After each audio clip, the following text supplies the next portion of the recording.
আচ্ছা দেখো, একটা পারমাণবিক বোমা বিস্ফোরিত হলে সৃষ্ট আগুনের গোলকের ব্যাসার্ধ হচ্ছে 10 মিটার অ্যান্ড এর তাপমাত্রা 10⁵ কেলভিন।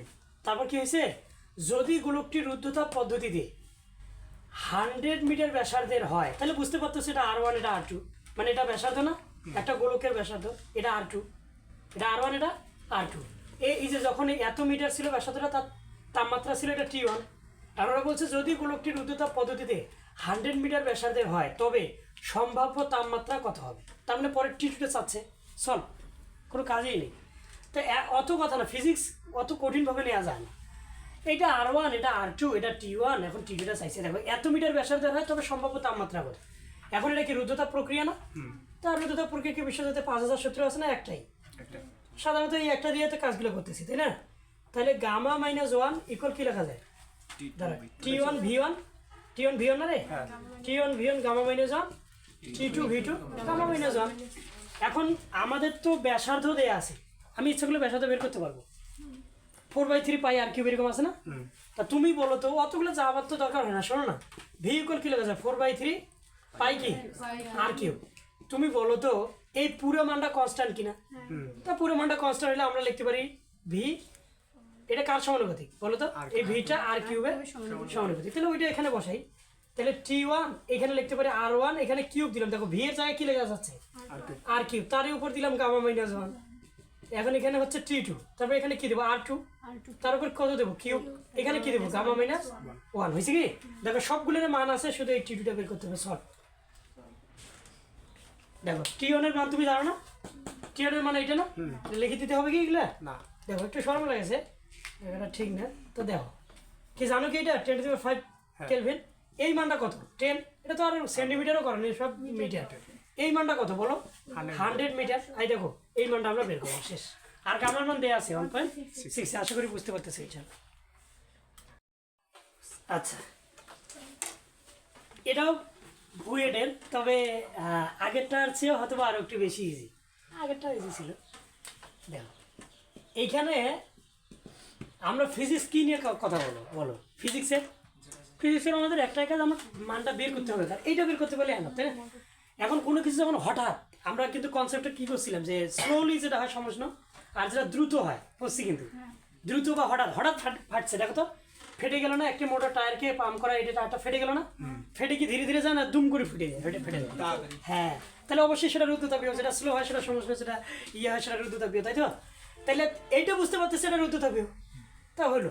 এখন আমরা এখানে আমাদের দুই বায়ুমণ্ডলের চাপ বলছি, তাহলে তাপমাত্রা রুদ্ধতাপ বুঝতে পারতেছি, এটিতে বুঝলাম এটা রুদ্ধতাপ।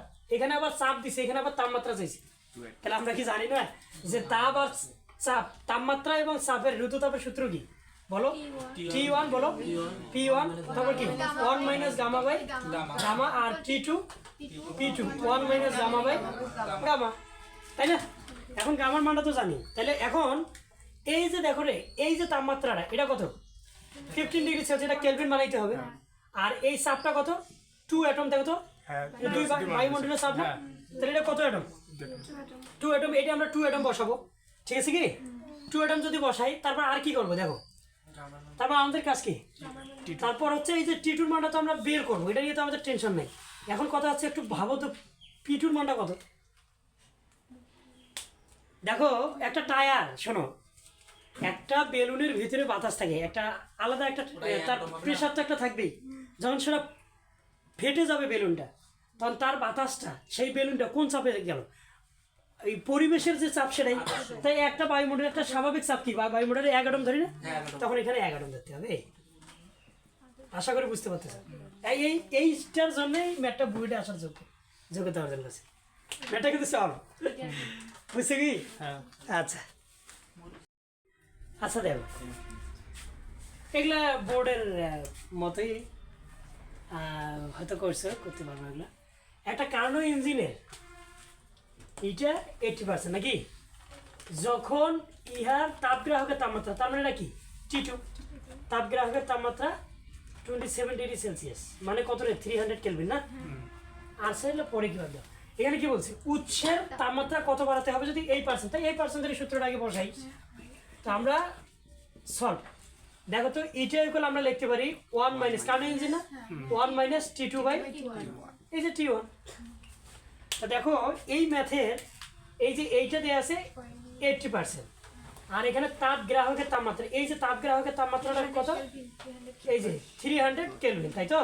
আর এই উচ্ছের তাপমাত্রাটা অবশ্যই আমরা পাবো এখান থেকে। দেখো তা উচ্ছের তাপমাত্রা পাবো না, পাবো। এবার আমাদের পরের কাজটা কি, পরে আবার এই যে কর্মদক্ষতা 60% আছে, তাহলে কর্মদক্ষতা ইকুয়াল লেখা যায় 1/T2 1 মাইনাস T2 বাই কি T1।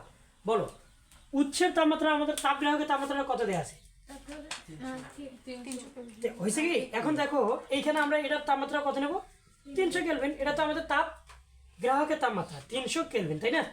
এবং এইটা কত দেওয়া আছে, এবার কিন্তু আমরা 60% নিচ্ছি, তাই তো? এই যে এখানে 60% বসাবো মানে 0.6। এখন এই মানটা আমাদের বের করতে হবে, এটাই হলো খেলা। কি পারবো না এখান থেকে সব মান দেওয়া আছে, এটা বের করবো। এইটা যদি আমরা বের করতে পারি, একটু বোঝার চেষ্টা করো, এইটা যদি আমরা বের করতে পারি এখান থেকে কি এইটা বের করি না, তারপরে মাইনাস করে দেবো যে কত বেশি হলো বা কত কম হলো, এইভাবে করা যায়। অথবা ডিরেক্ট এভাবে করা যায় যে এইটা T1 না, এটা দেখো তো কত বাড়াতে হবে বলছে না, কত বাড়াতে হবে। আমরা কি করবো, এই যে আগের যে T1টা আছে ওই T1 এর সাথে ধরো x বাড়াতে হবে। এই যে T1 এর জায়গায় এটা লিখলাম, এখান থেকে x এর মানটা বের করলে একবারে তোমার এক্সট্রা বের হলো। আচ্ছা বুঝতেছো না? না বুঝলে সমস্যা নেই। বলো এখানে সব মান দেওয়া আছে T1 পাবা কিনা, পাবা। সব মান দেওয়া আছে কি পাবা, T1। আর এখানে বলো তো সব মান দেওয়া আছে কি পাবা, T1 পাবা। এটাও তাপ উচ্ছের তাপমাত্রা, এটাও কি, তবে এই দুটো বিয়োগ করে দেখবে যে কত পারছে। পারবো না, আশা করি পারবা। এগুলো বুয়েটের